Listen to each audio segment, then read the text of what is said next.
Mummy पापा also will see N M first. कुछ नहीं है, मम्मी पापा बोलने का okay thank you sir, okay thank you sir बोलने का हैबिट डालना, that is N. Want to stay in N M, thank you sir, thank you sir. Attendance के लिए थैंक यू सर, मार्क्स के लिए थैंक यू सर, कोई survive कर पाओ। चलो होमवर्क आया, check the homework sum. 14 accounts, I'm directly discussing the balance. Journal तो किया था मैंने डिस्कस। कैश का balance is buy balance CD 8340, is that right? Cash it is 8340. Buy balance first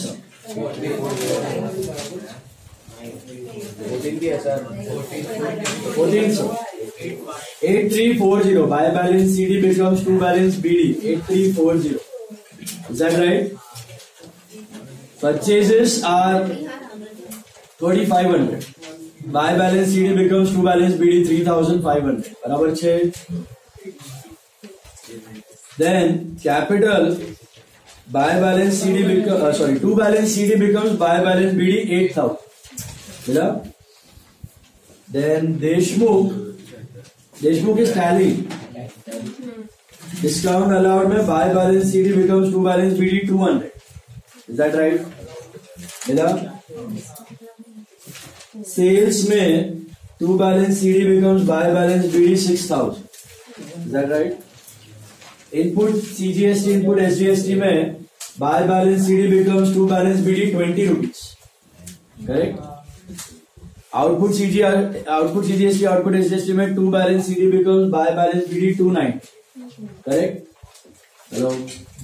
Rent account में buy balance CD becomes to balance BD 900. Kulkarni में buy balance CD becomes to balance BD 1100. And wages में buy balance CD becomes to balance BD 500. The last main was cash. Cash it is 8340. That is important. Sir, sales में discount received the more allowed कि नहीं? Allowed, sorry, discount allowed. आवश्यक है discount allowed 2 sales. तो sales में buy discount allowed 200. Sales में 3 entries है, buy cash, buy discount allowed and buy Kulkarni. Buy cash 3800, buy discount allowed 200, buy Kulkarni 2000 and to balance CD 6000. ये मैंने किया था ना डिस्कस।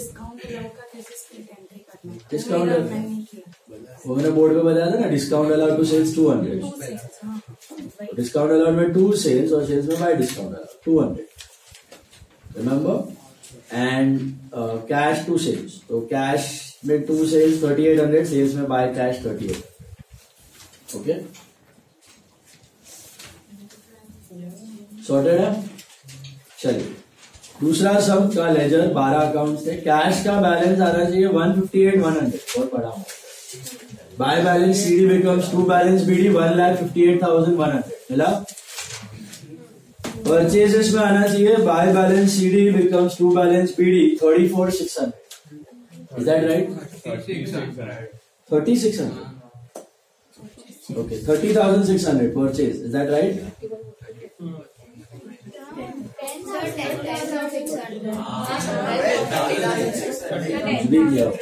नहीं बराबर 30,600. वो कैपिटल में अगर परचेज लिया है ना तो 30,600. कैपिटल में स्टॉक लिया है तो नहीं आएगा. बराबर 30,600 आएगा. 30,600 बराबर है. हाँ, स्टॉक एंड परचेज सेम है. तो लिया है कि नहीं लिया है? लिया है ना, तो 30,600. To capital 20,000. पोस्टिंग बता रहा हूँ. परचेज में टू कैपिटल 20,000 बराबर है. हेलो. फिर टू एडवांस टू मोहन 5,500. फिर टू कैश 1,500 बराबर. और फिर टू शेखर आ रहा है 5,600.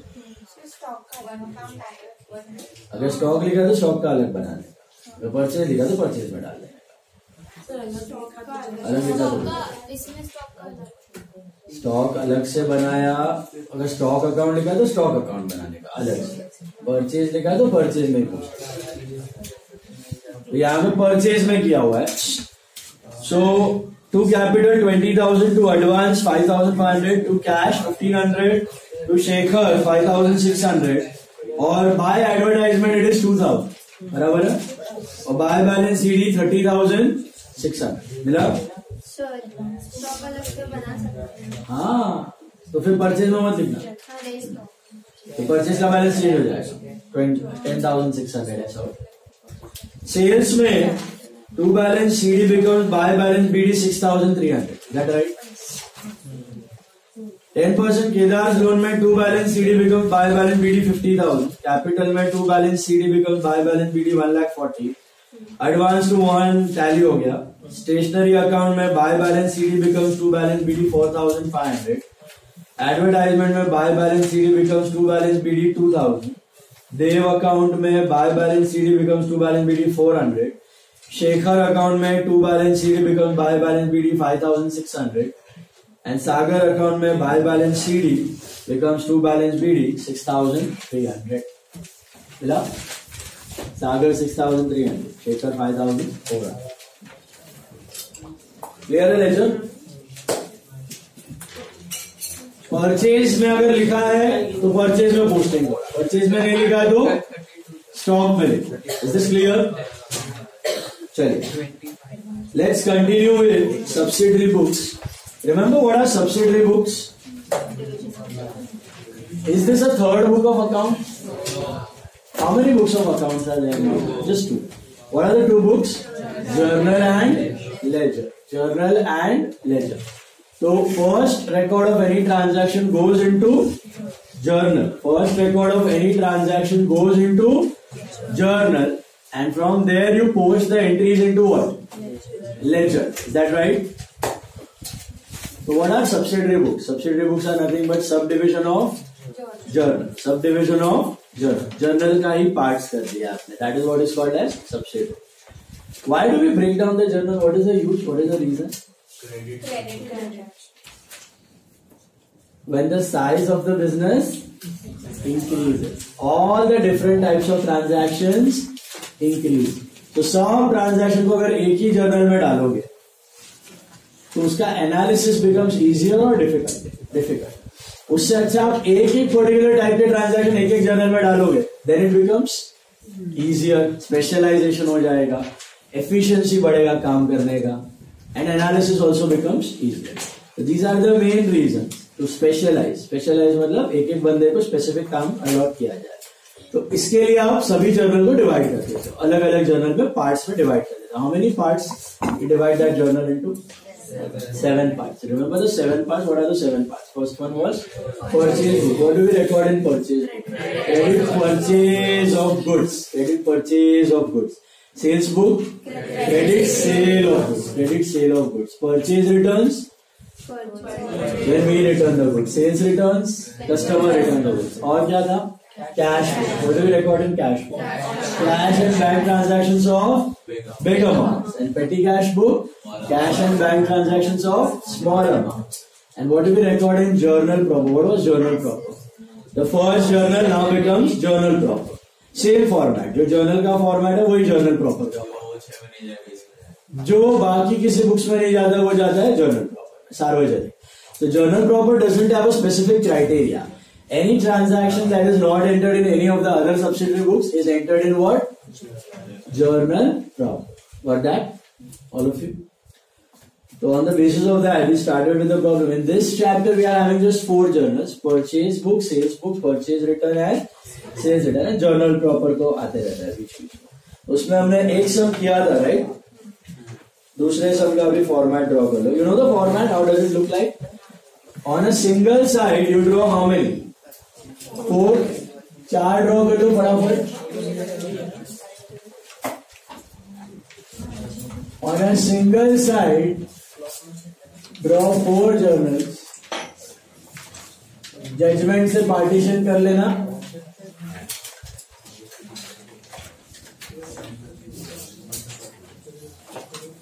Purchase book, sales book, purchase return book, and sales return book. Okay, heading याद है आपको? परचेज में क्या लिखने का? Name of supplier. सेल्स में क्या लिखने का? नेम ऑफ बायर या कस्टमर. अगेन परचेज रिटर्न में name of supplier and sales return में name of customer.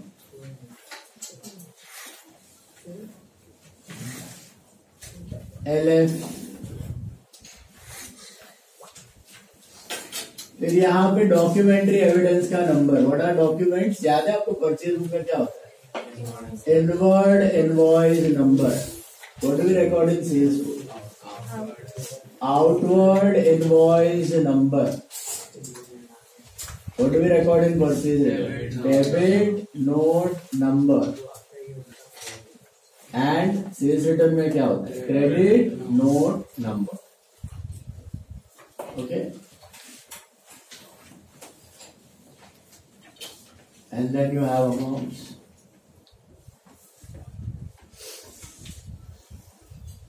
Come on, draw fast. You're doing now some number 8.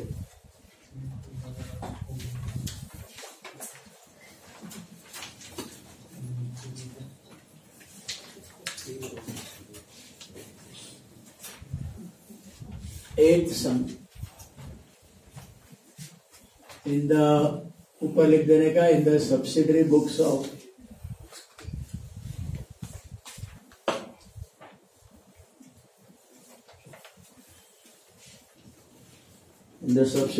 of Mr. DIV. In the subsidiary books of ...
चलो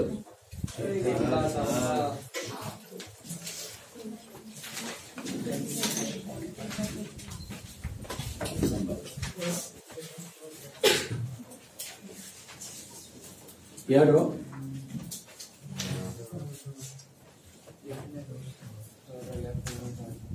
sorry what हाँ LF इधर बनाओ बोलता हूँ। अभी सुनो subsidiary books. Okay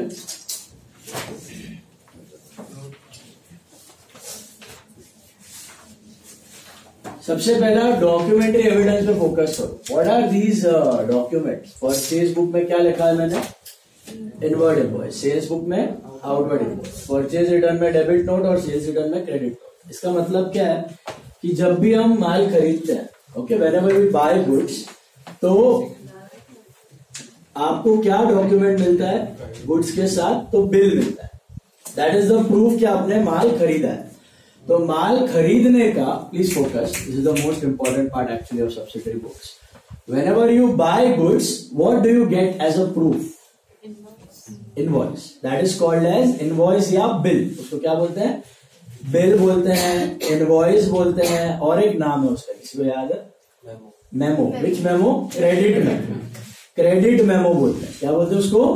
credit memo. Credit memo, bill, invoice, all are one and the same. So whenever you buy something on credit, whether goods, whether asset, you are going to get a bill against it. On that basis, you will record the transaction. If there is no bill, no transaction. It's a fake transaction. The transaction is not valid. Okay? Audit करते वक्त CA देखेगा या IT officer आके check करेगा आपने जो जो purchases किया है उसके बिल्स अवेलेबल है या नहीं. अगर बिल होगा तो वो ट्रांजैक्शन वैलिड है, अगर बिल नहीं है तो fake transaction. Is this clear? तो बिना डॉक्यूमेंट के कोई भी ट्रांजैक्शन रिकॉर्ड नहीं हो सकता. Is this clear? तो bill is the proof for buying the goods और buying the assets. Okay, that is called as inward invoice. Inward मतलब बिल आया, माल के साथ बिल आया. अब जब आप सेल करते हो तब बिल आएगा कि बिल दोगे? बिल दोगे, तो उसको बोला जाता है आउटवर्ड इनवॉइस. तो हमारे लिए जो आउटवर्ड इनवॉइस है बायर के लिए वही इनवर्ड इनवॉइस, सेम डॉक्यूमेंट. लेकिन हम जब बाय करते हैं वो अलग होता है, हम जब सेल करते हैं वो अलग बिल होता है, क्योंकि ऑब्वियसली हमारे थ्रू हो रहा है. तो हम खरीदते वक्त एक जो बिल आएगा वो अलग होगा, हम जो बना के बेचेंगे वो बिल अलग होगा, हमारे नाम का बिल होगा. लेकिन हमारे लिए जो आउटवर्ड इनवॉइस है वो सामने वाले के लिए, या हमारे लिए जो इनवर्ड इनवॉइस है वो सामने वाले के लिए आउटवर्ड इनवॉइस बन जाता है. Is this clear? तो बिल का मतलब होता है invoice. Invoice means bill. That is a documentary proof. तो आपने बिल पे सीरियल नंबर देखा होगा 1 2 3 4 3 4 2 4 देखा होगा, सीरियल नंबर लिखा रहता है, बड़ा बड़ा मॉल में भी खरीदते हो तब. तो वो नंबर यहाँ पे आ जाता है एज अ प्रूफ कि आप चेक कर सकते हो. जब ऑडिट होता है ना, सीए जब ऑडिट करता है तब वही करता है कि बिल नंबर और इनवॉइस नंबर के साथ ट्रांजैक्शन को मैच करता है, ये ट्रांजैक्शन जेन्युइन है या नहीं. ऑडिट मतलब checking of the books of accounts. Is this clear? फिर आते हैं डेबिट नोट और क्रेडिट नोट. तो व्हाट इज डेबिट नोट? तो समझो मैंने शौनक से गुड्स खरीदा 10,000 रुपीज का, उसमें से 2,000 का गुड्स डिफेक्टिव निकला. तो मैंने क्या किया, शौनक को फोन किया कि भाई तुम्हारा गुड्स डिफेक्टिव निकला. शौनक ने बोला वापस भेज दो. तो I return those goods back to Shaunak. Return those goods back to Shaunak. और उसके साथ मैं एक और डॉक्यूमेंट भेजूंगा, उसको बोलते हैं डेबिट नोट. उसको क्या बोलते हैं? Debit note. तो डेबिट नोट क्या होता है? It's a document which contains the details of the goods return. मैंने जो भी गुड्स रिटर्न किया है उसका डिटेल किसके अंदर पड़ा होगा? डेबिट नोट के अंदर. कि भैया we have return goods of so and so quantity, so and so rate, so and so amount, फलाना इनवॉइस का गुड्स मैंने आपको रिटर्न कर दिया, ये लो प्रूफ. तो what is the proof that I have return the goods? It's called debit note. It's called debit note. तो गुड्स जब मैं रिटर्न करूंगा तो मैं उसके साथ क्या भेज दूंगा? डेबिट नोट भेज दूंगा. इसको अगर याद रखना है डेबिट नोट क्यों नाम दिया गया है, तो याद करो एंट्री परचेज रिटर्न की जर्नल एंट्री क्या होती है? What is the journal entry for purchase return? Party to purchase return. Party to purchase return. तो सामने वाले पार्टी क्या हो रही है? डेबिट. तो भैया मैंने आपका अकाउंट डेबिट किया, ये लो इसका proof, debit note. That is the proof कि I have debited your account. Document बना दिया. What is credit note? जब मैंने उसको रिटर्न किया तो मेरे लिए परचेज रिटर्न था, तो शौनक के लिए क्या हो? Sales return. तो शौनक मुझे क्या इश्यू करेगा? Credit note. सो जब भी कोई अपने को गुड्स रिटर्न करता है तो हम लोग उसको क्या देते हैं? क्रेडिट. जब हम रिटर्न करते हैं तब we send a debit note. लेकिन जब अपने को कोई रिटर्न करता है, सेल्स रिटर्न होता है, तब हम लोग क्या भेजेंगे उसको? Credit note. अगर कंफ्यूजन है डेबिट क्रेडिट में तो एंट्री याद रखो. What is the journal entry for purchase return? Party to purchase return. What is the journal entry for sales return? Sales return to party. तो पार्टी क्या हो रही है? क्रेडिट. तो इसीलिए we will send a credit note कि भैया मैंने आपका अकाउंट क्रेडिट किया, ये लो प्रूफ. आपने मुझे माल भेजा, मैंने एक्नॉलेज किया, वो डिफेक्टिव माल है, और ये लो उसका प्रूफ, क्रेडिट नोट. तो credit note is the proof of what? Sales return. Debit note is the proof of purchase return. Inward invoice is the proof for purchase and outward invoice is the proof for sales.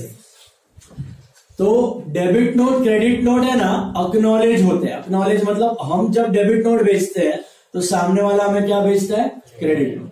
और हम जब किसी को credit note बेचते हैं तो सामने वाला क्या बेचता है? Debit note. इनवॉइसेस अक्नॉलेज नहीं होते. इनवॉइसेस मतलब परचेज के वक्त खाली आया, इनवर्ड इनवॉइस, और सेल के वक्त खाली दिया, आउटवर्ड इनवॉइस. That's it. उसमें कोई सामने वाली पार्टी रेसिप्रोकेट नहीं करती है. There is no acknowledgement. Is this clear? तो परचेज के वक्त क्या प्रूफ कंसिडर करना है बताओ. परचेज के वक्त what is your proof? Inward invoice. Bill आया, that's your proof. Bill number आ जाएगा. बिल आया, दैट्स योर प्रूफ. अच्छा, आउटवर्ड इनवॉइस मतलब क्या? सेल के वक्त हम बिल बना के भेजेंगे कि हमें मिलेगा? हम बिल बना के भेजेंगे. That is called as outward.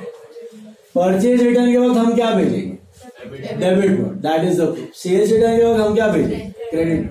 तो यहां पे अगर ध्यान दोगे ना, ये सब हम बना रहे हैं. ये सब कौन बना रहा है? हम. All these are made by हम.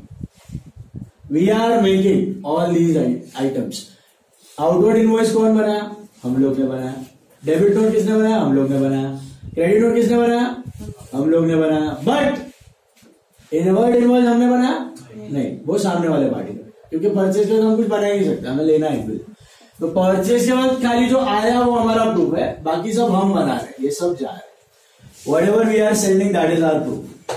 Is this clear?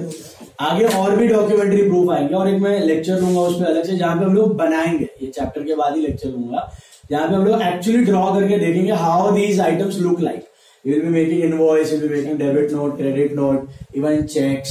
You have seen a receipt. Receipt is the proof of receiving the money. जब मुझे कोई पैसा देता है उसका प्रूफ क्या होता है? रिसीट. वो भी बनाना सीखेंगे. That's a documentary evidence of receiving the money. फिर जब भी आप कुछ पेमेंट करते हो, किसी को पैसा देते हो, तो उसका प्रूफ क्या होता है? तो voucher. You make a payment voucher.